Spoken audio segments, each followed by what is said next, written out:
আসসালামু আলাইকুম, সবাইকে স্বাগত জানাচ্ছি দা ভিউজে। আপনাদের সাথে আছি আমি ফারজানা হাসিন। ইরান ও ইসরায়েলের সামরিক সংঘাতের তীব্রতা বাড়লে তা পূর্ণাঙ্গ যুদ্ধে রূপ নিলে বিশ্ব অর্থনীতিতে কী প্রভাব পড়বে তা নিয়ে শুরু হয়েছে জল্পনা কল্পনা। অতীতে যুদ্ধের অভিজ্ঞতা ভালো নয়, এ কারণে মধ্যপ্রাচ্য নতুন যুদ্ধ শুরু হলে কী হবে তা স্বাভাবিকভাবেই তা নিয়ে মানুষের মধ্যে উদ্বেগ উৎকণ্ঠা।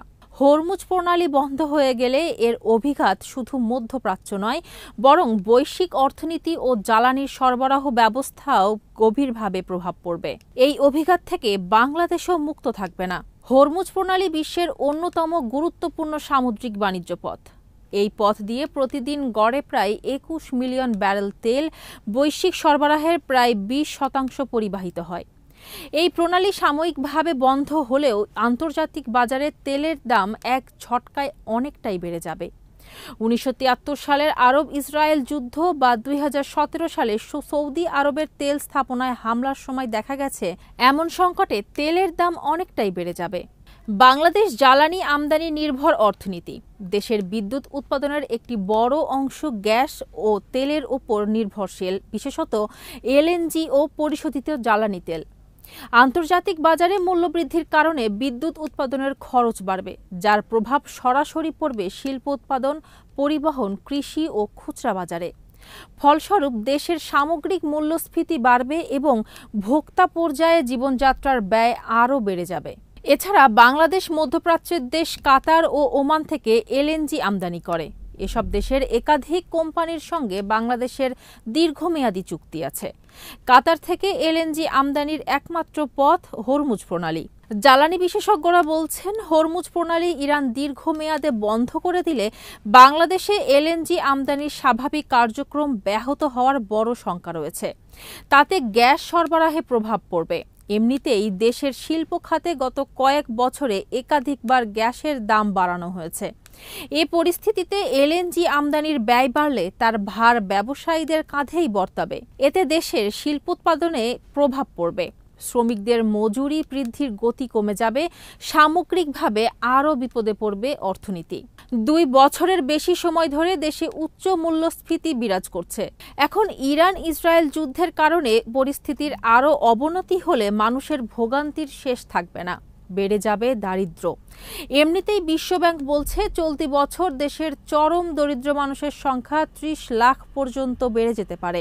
মূলত প্রবৃদ্ধির গতি কমে যাওয়াই এই পূর্বাভাস করেছে তারা। এখন তার সঙ্গে আরেক দফা মূল্যস্ফীতি হলে পরিস্থিতির গুরুতর অবনতি হতে পারে বলেই শঙ্কা। বাংলাদেশের দ্রব্যমূল্য বৃদ্ধি সামাজিক ও রাজনৈতিকভাবে স্পর্শকাতর বিষয়। খাদ্য ও জ্বালানির মূল্যবৃদ্ধি সাধারণ মানুষের জীবন জীবিকায় প্রভাব ফেলবে এবং অর্থনীতিতে দীর্ঘস্থায়ী চাপ সৃষ্টি করবে। কেন্দ্রীয় ব্যাংককে মুদ্রানীতির হ্রাস টেনে ধরতে হয়, কিন্তু এতে আবার বিনিয়োগ ও প্রবৃদ্ধিতে নেতিবাচক প্রভাব পড়ে। অন্যদিকে আমদানি করা জ্বালানির ব্যয় বৃদ্ধি বৈদেশিক মুদ্রার রিজার্ভে আবারও চাপ সৃষ্টি করবে।